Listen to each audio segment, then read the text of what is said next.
You found it. Your home for the best content on your favorite team, the Fighting Tigers of LSU. Do us a favor, subscribe to the channel, leave your comments below, and be sure to smash that like button.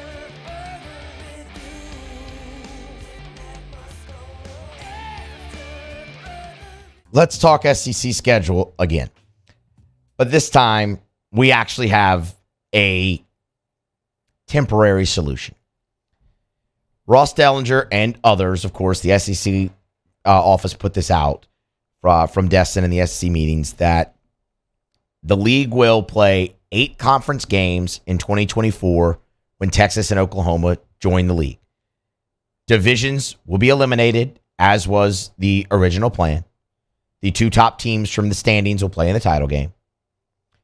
The 1 Power 5 non-conference game requirement remains, where, that's... You play 4 non-conference games in the SEC. They mandate that one of them comes against a Power 5 team. That remains in place. For what it's worth, Ross notes in his tweet, this is a short-term format with a play to eventually get to 9 games.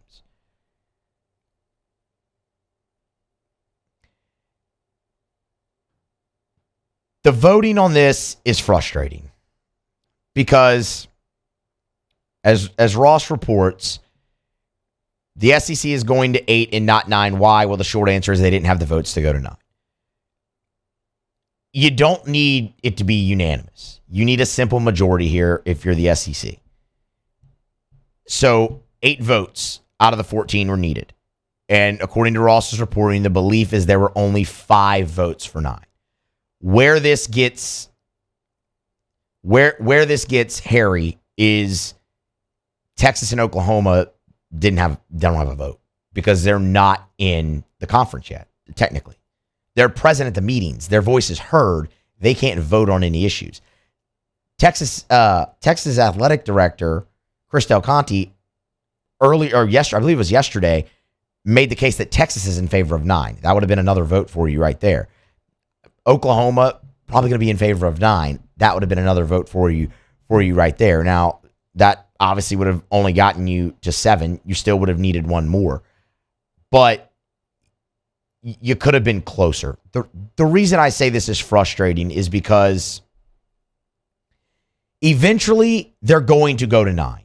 So I'm not going to, flip out and be angry that it didn't happen right now. I'm disappointed that it didn't happen right now because there had to have been a path to get there at some point. Like, you have to make sure. You've known now for 2 years that Texas and Oklahoma were coming in to the SEC in 2024. Like, that was SEC Media Days in 2022 when that broke. You've known. Or excuse me, 2021. It was SEC Media Days in 2021 when that broke. You've known. How, and you granted, your media rights deal with ESPN was done and everything. I get that.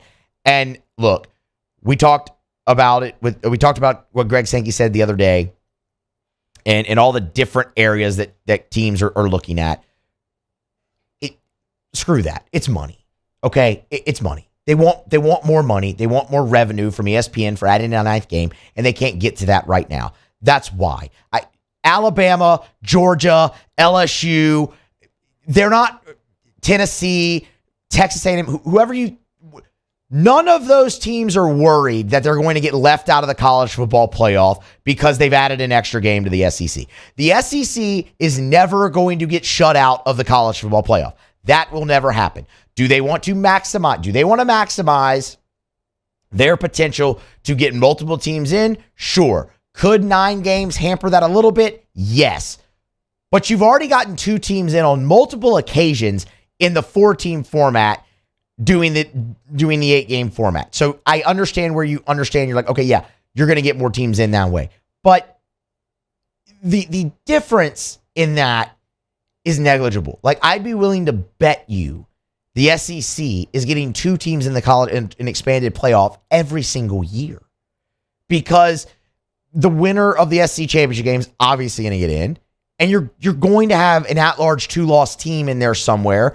And an at-large 1-loss, you're going to have an at-large 1-loss team in there most likely. And at worst, an at-large 2-loss, and maybe 2 of them. So I don't buy that as much. It's money, and it's the bottom of the league wanting more money, and I don't blame them for that either.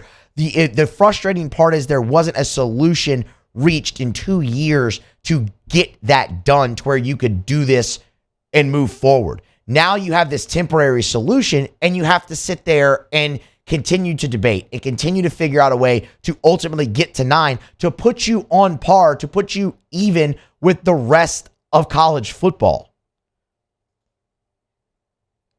That part is frustrating. That part is frustrating. Again, I totally understand where the bottom of the league is coming from. If you're going to give us most likely the bottom of the league is one who's going to take that extra loss with the extra game added.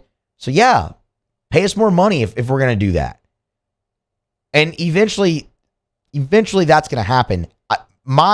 My concern is there's no timetable set on this now to where you can eventually get to 9. And my feeling is, man, in 2 years, you had to have figured out a way to get there, to appease everybody, to get there now, because now this hangs over.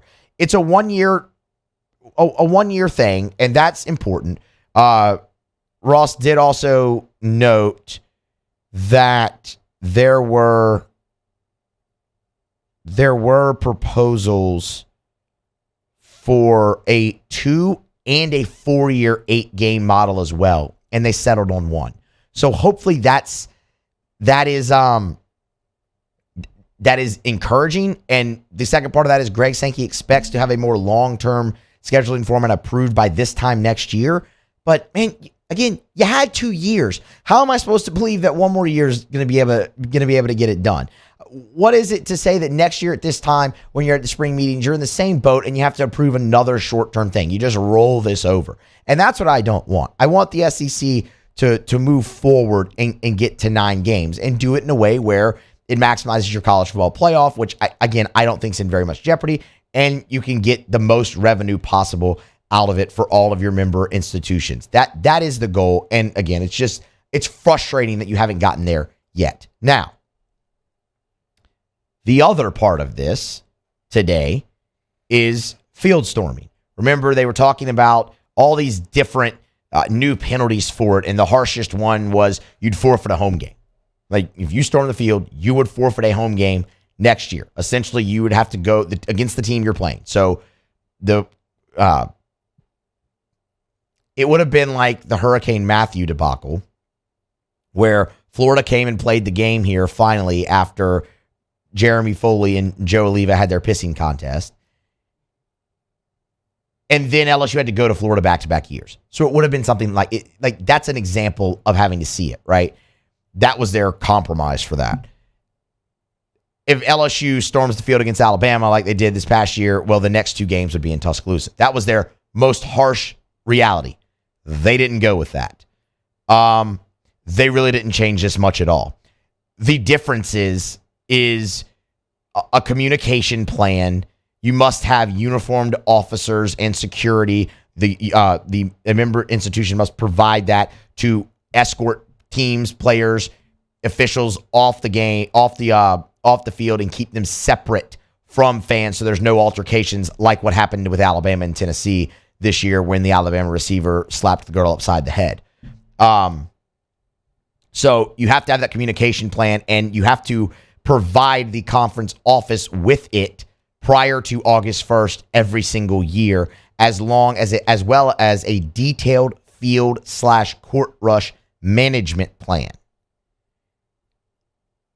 If your university and its fans still storms the field, these are your penalties.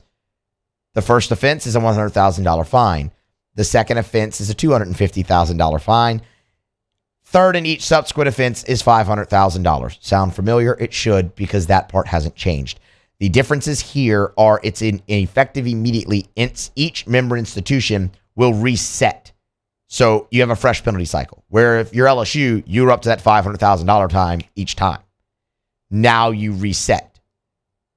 And the fine goes to the opposing institution now.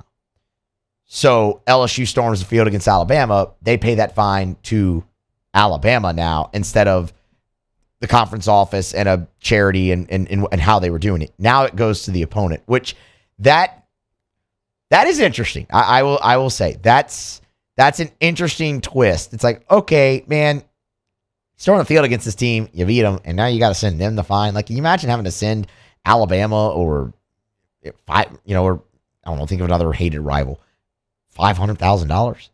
That kind of sucks. Simple fix. Don't storm the field. That's the simple fix. I mean, look, a lot of people will tell you LSU football's in a spot that they shouldn't storm the field at all anymore. I'm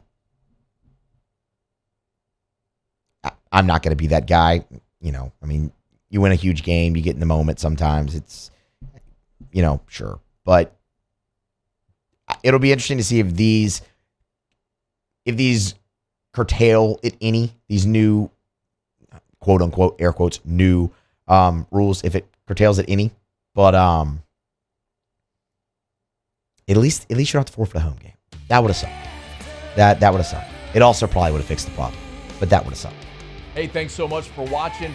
Please leave your comments. I love to interact, and be sure to hit the red subscribe button below.